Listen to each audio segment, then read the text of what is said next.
ಓಂ ಶ್ರೀ ಗುರುದೇವೋಭ್ಯೋ ನಮಃ. ಓಂ ನಮೋ ನಾರಾಯಣಾಯ. ಓಂ ನಮೋ ಭಗವತೆ ವಾಸುದೇವಾಯ. ನಮಸ್ಕಾರ. ಕಾಮಾಕ್ಷಿ ಅಸ್ಟ್ರಾಲಜಿಗೆ ನಿಮಗೆಲ್ಲ ಸ್ವಾಗತ. ಈವರೆಗೆ ಸಬ್ಸ್ಕ್ರೈಬ್ ಆದಂಥ ನಿಮಗೆಲ್ಲ ನನ್ನ ಪ್ರೀತಿಪೂರ್ವಕ ನಮಸ್ಕಾರಗಳು. ಇನ್ನೂ ಸಬ್ಸ್ಕ್ರೈಬ್ ಆಗಿಲ್ಲ ಅಂತಂದರೆ ಚೌಕಾಸಿ ಬೇಡ, ಸಬ್ಸ್ಕ್ರೈಬ್ ಮಾಡ್ಕೊಳ್ಳಿ ಅಂತೇಳಿ ಕೇಳ್ಕೊಳ್ತಾ ಇದ್ದೀನಿ. ಈ ದಿನ ವಿವಾಹ ಹೊಂದಾಣಿಕೆಯಲ್ಲಿ ಲಗ್ನವನ್ನು ಹೇಗೆ ನೋಡಬೇಕು, ಯಾವ ರೀತಿ ಲಗ್ನವನ್ನು ಹೊಂದಾಣಿಕೆ ಮಾಡಬೇಕು ಅನ್ನೋದ್ರ ಬಗ್ಗೆ ಸಣ್ಣ ವಿವರವನ್ನು ಕೊಡ್ತಾ ಇದ್ದೇನೆ. ಈ ಹಿಂದೆ 277ನೇ ಎಪಿಸೋಡ್ನಲ್ಲಿ ರಾಶಿಯ ಹೊಂದಾಣಿಕೆಯನ್ನು ತಿಳಿಸಿಕೊಟ್ಟಿದ್ದೆ. ಅದೇ ಪ್ರಕಾರದಲ್ಲಿ ಲಗ್ನವನ್ನು ಹೊಂದಾಣಿಕೆ ಮಾಡಬೇಕಾಗುತ್ತೆ. ಲಗ್ನ ಅಂದರೆ ಅತಿ ಮುಖ್ಯವಾದ್ದು. ಪ್ರತಿ ಒಬ್ಬ ವ್ಯಕ್ತಿಗೂ ಒಂದು ಲಗ್ನ ಇರುವಂತಹ ಲಗ್ನ, ಆ ಲಗ್ನಕ್ಕೆ ಸರಿಯಾದ ಜೋಡಿಯನ್ನು ಆಯ್ಕೆ ಮಾಡಿದಾಗ ಸಂಸಾರ ತುಂಬ ಸೊಗಸಾಗಿರುತ್ತೆ. ಸಾಂಪ್ರದಾಯಿಕ ವಿವಾಹ ಹೊಂದಾಣಿಕೆಯಲ್ಲಿ ಲಗ್ನವನ್ನು ನೋಡೋದೇ ಇಲ್ಲ. ಕೇವಲ ಚಂದ್ರನನ್ನೂ ನೋಡದೆ ಚಂದ್ರ ಕುಳಿತಿರುವಂತಹ ನಕ್ಷತ್ರವನ್ನು ಆಧಾರವಾಗಿಟ್ಟುಕೊಂಡು ವಿವಾಹ ಹೊಂದಾಣಿಕೆ ಮಾಡ್ತಾರೆ. ಅದು ಅಷ್ಟು ಸರಿಯಾದ ಹೊಂದಾಣಿಕೆ ಅಲ್ಲ. ಆ ಸಾಂಪ್ರದಾಯಿಕ ವಿಧಾನದಲ್ಲಿ ಯಾವ ರೀತಿ ಹೊಂದಾಣಿಕೆಯನ್ನು ಮಾಡ್ತಾರೆ ಅನ್ನೋದನ್ನು ನಾನು ನಿಮಗಿಲ್ಲಿ ವಿವರವಾಗಿ ತಿಳಿಸ್ತಾ ಇದ್ದೇನೆ. ಸಾಂಪ್ರದಾಯಿಕ ಹೊಂದಾಣಿಕೆಯಲ್ಲಿ ಇದು ಸಾಂಪ್ರದಾಯಿಕ ಪದ್ಧತಿ. ಒಟ್ಟು 36 ಗುಣಗಳನ್ನು ಕೊಟ್ಟಿರ್ತಾರೆ. ದಿನಕೂಟ ಅಂತಂದ್ರೆ ಹುಡುಗನ ಅಥವಾ ಹುಡುಗಿಯ ನಕ್ಷತ್ರದಿಂದ ಹುಡುಗ ಅಥವಾ ಹುಡುಗಿಯ ನಕ್ಷತ್ರ 2, 4, 6, 8, 9ನೇ ನಕ್ಷತ್ರಗಳಾಗಿದ್ದರೆ ಅದು ಹೊಂದಾಣಿಕೆ ಆಗುತ್ತೆ ಅಂತೇಳಿ. ಹಾಗೆಯೇ ಗಣಕೂಟ, ದೇವಗಣ, ಮನುಷ್ಯಗಣ, ರಾಕ್ಷಸಗಣ ಅಂತ ಇದೆ. ಆ ಗಣಕೂಟಗಳು ಒಂದೇ ರೀತಿಯ ಗಣಕೂಟಗಳು ಬಂದಾಗ ಅನುಕೂಲ ಅಂತ ಹೇಳ್ತಾರೆ. ಅದರ ನಂತರ ರಾಶಿಕೂಟ, ಇವರ ರಾಶಿ ಯಾವುದು, ಅವರ ರಾಶಿ ಯಾವುದು, ಆ ರಾಶಿಗೂ ಈ ರಾಶಿಗೂ ಸಂಬಂಧ ಹೇಗಿರುತ್ತೆ ಅನ್ನೋದ್ರ ಬಗ್ಗೆ. ಆಮೇಲೆ ಗ್ರಹ ಮೈತ್ರಿಕೂಟ, ಗ್ರಹಗಳು ಆ ಗ್ರಹಕ್ಕೂ ಈ ಗ್ರಹಕ್ಕೂ ಹೊಂದಾಣಿಕೆ ಇದೆಯೇ, ವೈರತ್ವ ಇದೆಯೇ ಅಂತ ಹೇಳಿ ನೋಡ್ತಾರೆ. ಹಾಗೆ ವಶ್ಯಕೂಟವನ್ನು ನೋಡ್ತಾರೆ. ವರ್ಣಕೂಟ ಅಂದರೆ ಗೊತ್ತಿದೆ ನಿಮಗೆ, ಬ್ರಾಹ್ಮಣ, ಕ್ಷತ್ರಿಯ, ವೈಶ್ಯ ಅಂತೇಳಿ. ಹಾಗೆ ನಾಡಿಕೂಟ ಅಂತಂದ್ರೂ ನಿಮಗೆ ಗೊತ್ತಿದೆ, ಏಕನಾಡಿ ಅಂತ ಹೇಳಿ ಬರುತ್ತೆ. ಅದರ ನಂತರ ರಜ್ಜುಕೂಟ ಬರುತ್ತೆ. ರಜ್ಜುಕೂಟ ಅಂದ್ರೂ ಗೊತ್ತು ನಿಮಗೆ, ಉದರ ರಜ್ಜು, ಪಾದರಜ್ಜು ಹೀಗೆ ಬರುತ್ತೆ. ಹಾಗೆ ಯೋನಿಕೂಟ ಅಂತಂದ್ರೆ ಪ್ರಾಣಿಗಳನ್ನ ಇವರ ನಕ್ಷತ್ರಕ್ಕೆ ಯಾವ ಪ್ರಾಣಿ ಆಗುತ್ತೆ, ಅವರ ನಕ್ಷತ್ರಕ್ಕೆ ಯಾವ ಪ್ರಾಣಿ ಆಗುತ್ತೆ ಅನ್ನೋದ್ರ ಬಗ್ಗೆ ಅದು ಕೊಡುತ್ತೆ. ನಂತರ ಮಹೇಂದ್ರ ಕೂಟ ನೋಡ್ತಾರೆ.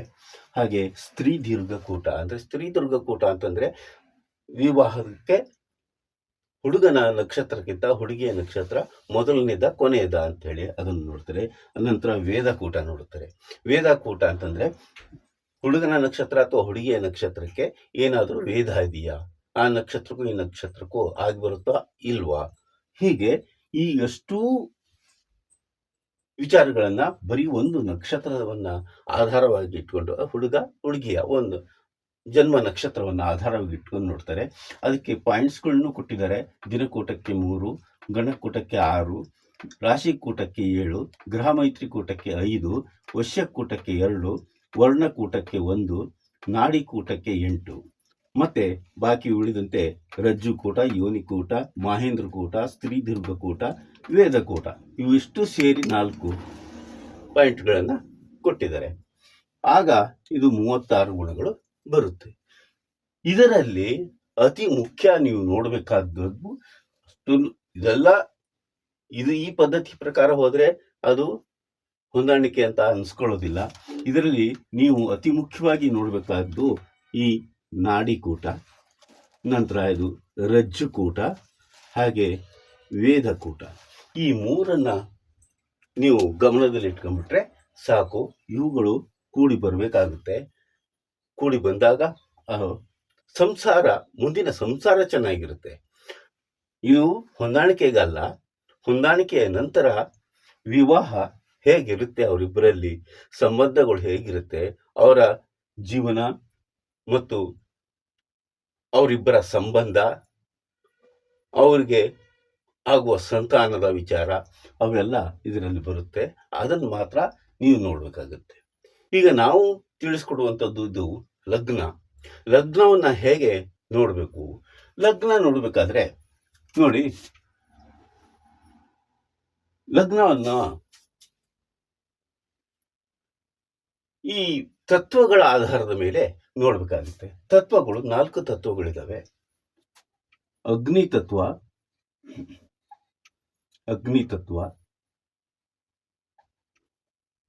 ಭೂತತ್ವ,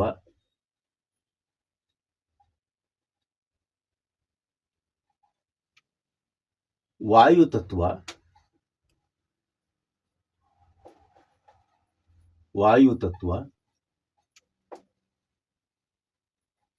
ಜಲತತ್ವ.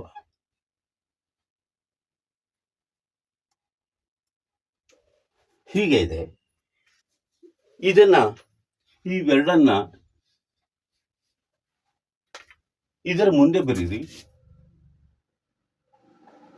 ಭೂತತ್ವ, ವಾಯುತತ್ವ, ಜಲತತ್ವ. ನಿಮಗೆಲ್ಲ ಗೊತ್ತಿರುವ ಹಾಗೆ ಅಗ್ನಿ ತತ್ವಕ್ಕೂ ಜಲತತ್ವಕ್ಕೂ ಆಗಿ ಬರಲ್ಲ, ವಾಯುತತ್ವಕ್ಕೂ ಭೂತತ್ವಕ್ಕೂ ಆಗಿ ಬರಲ್ಲ. ಇವುಗಳನ್ನು ಕೂಡ ಹೊಂದಾಣಿಕೆಯಲ್ಲಿ ನೋಡ್ತಾರೆ. ಕೆಲವೊಮ್ಮೆ ಈ ತತ್ವಗಳು ಇದ್ರೂ ಕೂಡ ಆ ಹೊಂದಾಣಿಕೆ ಆಗುತ್ತೆ. ಹೊಂದಾಣಿಕೆ ಆಗುವಂತಹ ತತ್ವಗಳು ಹೊಂದಾಣಿಕೆ ಆಗೋದೇ ಇಲ್ಲ. ಅದು ಹೇಗೆ ಅನ್ನೋದನ್ನ ಒಂದು ನಕ್ಷತ್ರದ ಚಿತ್ರದ ಮುಖಾಂತರ ನಾವು ನೋಡೋಣ. ಈಗ ನಕ್ಷತ್ರ ಒಂದು ಬರ್ಕೊಳ್ಳೋಣ.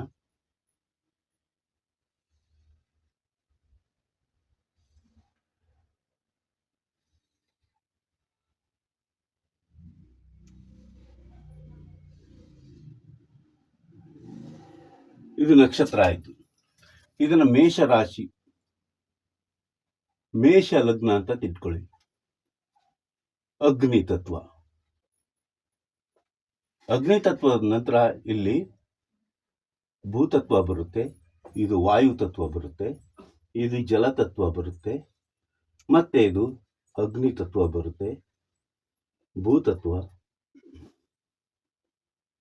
ವಾಯುತತ್ವ,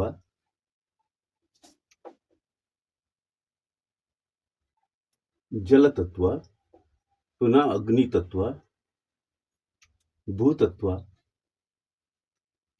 ವಾಯುತತ್ವ, ಜಲತತ್ವ. ಹೀಗೆ ತತ್ವಗಳು ಬರ್ತವೆ. ಈ ತತ್ವಗಳು ಬಂದಾಗ ಇಲ್ಲಿ ಏನಾಗುತ್ತೆ ಅಂತಂದ್ರೆ, ಮೇಷ ಲಗ್ನ ಅಂತ ಇಟ್ಕೊಳ್ಳಿ. ಮೇಷ ಲಗ್ನ, ಈ ಮೇಷ ಲಗ್ನಕ್ಕೆ ಲಗ್ನದಿಂದ ಅಕ್ಕಪಕ್ಕದ ತತ್ವಗಳು ಆ ಲಗ್ನಕ್ಕೆ ಹೊಂದಾಣಿಕೆ ಆಗೋದಿಲ್ಲ. ಅಗ್ನಿ ತತ್ವಕ್ಕೆ ಜಲತತ್ವ ಮತ್ತು ಭೂತತ್ವ ಹೊಂದಾಣಿಕೆ ಆಗೋದಿಲ್ಲ. ಇದು ಕೇವಲ ವಿವಾಹದ ವಿಚಾರದಲ್ಲಿ ಮಾತ್ರ. ಅಗ್ನಿ ತತ್ವ ಅಂದ್ರೆ ಅಕ್ಕಪಕ್ಕದ ತತ್ವಗಳು ಆಗಲ್ಲ. ಹಾಗೆಯೇ ಈ ಮೇಷ ಲಗ್ನದಿಂದ ನೇರವಾಗಿ ಹೋದರೆ ಇಲ್ಲಿ ತುಲಾ ಲಗ್ನ ಸಿಗುತ್ತೆ.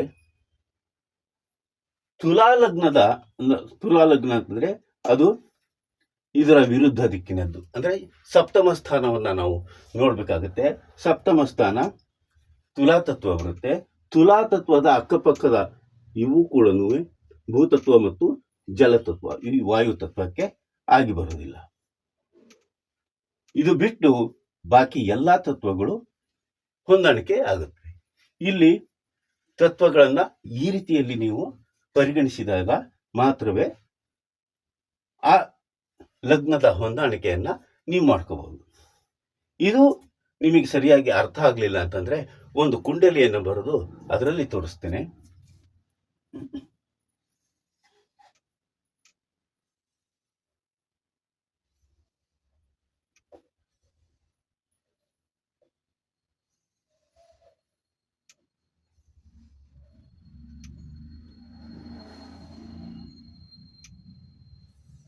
ಈಗೊಂದು ಕುಂಡಲಿ.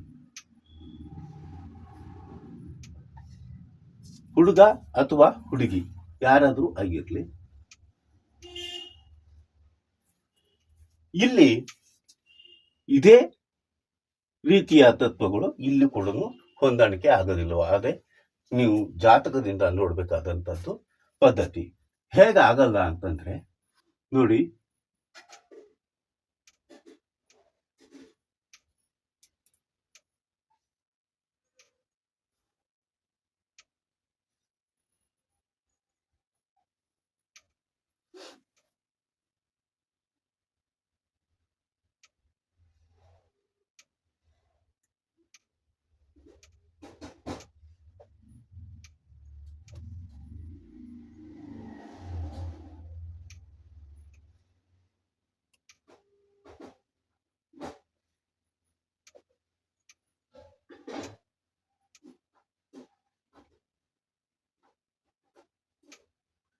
ಇದು ಮೀನ ಲಗ್ನ.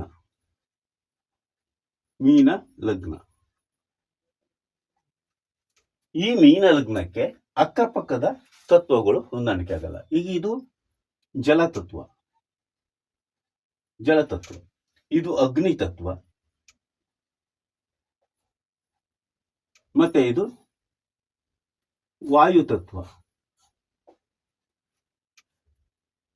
ಇದೇ ರೀತಿಯಲ್ಲಿ ಇದರ ಸಪ್ತಮ ಸ್ಥಾನ ಕನ್ಯಾ ಬರುತ್ತೆ,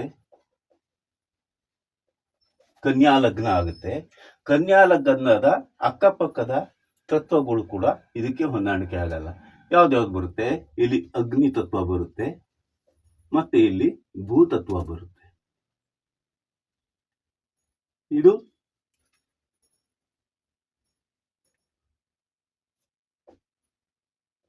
ಭೂತತ್ವ, ಇದು ವಾಯು ತತ್ವ.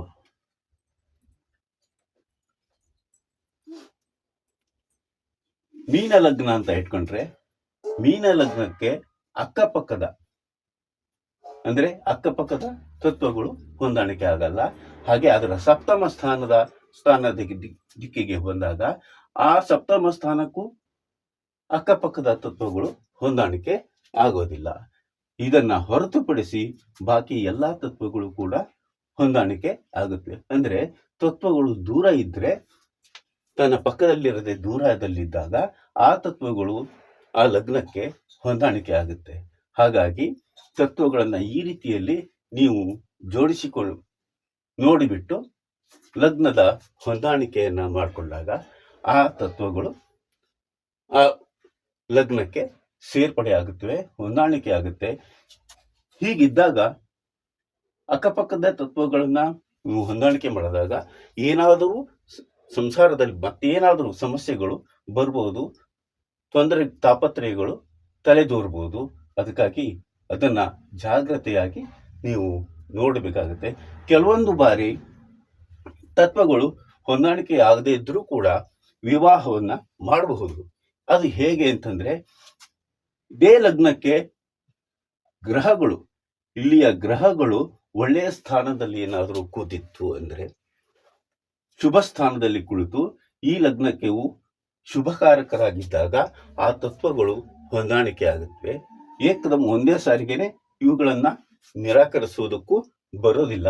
ಹಾಗೆ ಈ ಸಪ್ತಮ ಸ್ಥಾನ, ಸಪ್ತಮ ಅಂತಂದ್ರೆ ವ್ಯಕ್ತಿಯ 7ನೇ ಮನೆ, ಅದು ಗಂಡು ಅಥವಾ ಹೆಣ್ಣಾಗಿರುತ್ತೆ. ಆದರೆ ಅಕ್ಕಪಕ್ಕದ ತತ್ವಗಳು ಆಗೋದಿಲ್ಲ. ಆದರೂ ಕೂಡ ಇದರ ಅಧಿಪತಿಗಳು ಏನಾದರೂ ಒಳ್ಳೆ ಶುಭ ಸ್ಥಾನದಲ್ಲಿ ಏನಾದರೂ ಕುಳಿತಿದ್ದಾಗ ಆ ವಿವಾಹವನ್ನ ಹೊಂದಾಣಿಕೆಯನ್ನ ಮಾಡಬಹುದಾಗಿದೆ. ಅದನ್ನ ಜಾತಕವನ್ನ ಸಮಗ್ರವಾಗಿ ಪರಿಶೀಲನೆ ನಡೆಸಿ ಆ ನಂತರ ತೀರ್ಮಾನ ತೆಗೆದುಕೊಳ್ಳುವುದು ಅತಿ ಮುಖ್ಯವಾದಂತಹ ವಿಚಾರ ಆಗುತ್ತೆ. ಇದೇ ಪ್ರಕಾರದಲ್ಲಿ ಹಿಂದಿನ 277ನೇ ಎಪಿಸೋಡ್ನಲ್ಲಿ ಚಂದ್ರನನ್ನ ಹೇಗೆ ನೋಡಬೇಕು ಅಂತ ಹೇಳಿ ನಾನು ತಿಳಿಸ್ಕೊಟ್ಟಿದ್ದೆ. ಈಗ ಲಗ್ನವನ್ನ ಹೇಗೆ ನೋಡಬೇಕು ಅನ್ನೋದ್ರ ಬಗ್ಗೆ ಇಲ್ಲಿ ವಿವರಣೆಯನ್ನು ಕೊಟ್ಟಿದ್ದೇನೆ. ಇದನ್ನ ನೀವು ಉಪಯೋಗಿಸಿಕೊಂಡು ಹೊಂದಾಣಿಕೆಯನ್ನ ಮಾಡಿಕೊಳ್ಳೋದು ಅತಿ ಮುಖ್ಯ ಅಂತ ನಿಮಗೆ ಇದನ್ನು ತಿಳಿಸ್ತಾ ಇದ್ದೇನೆ. ಈ ವಿಡಿಯೋ ನಿಮಗೆ ಇಷ್ಟ ಆಯಿತು ಅಂದರೆ ಲೈಕ್ ಮಾಡಿ, ಶೇರ್ ಮಾಡಿ, ಸಬ್ಸ್ಕ್ರೈಬ್ ಮಾಡಿ. ಮುಂದಿನ ವಿಡಿಯೋದಲ್ಲಿ ಇನ್ನೊಮ್ಮೆ ಸಿಗೋಣ. ಅಲ್ಲಿವರೆಗೂ ನಮಸ್ಕಾರ.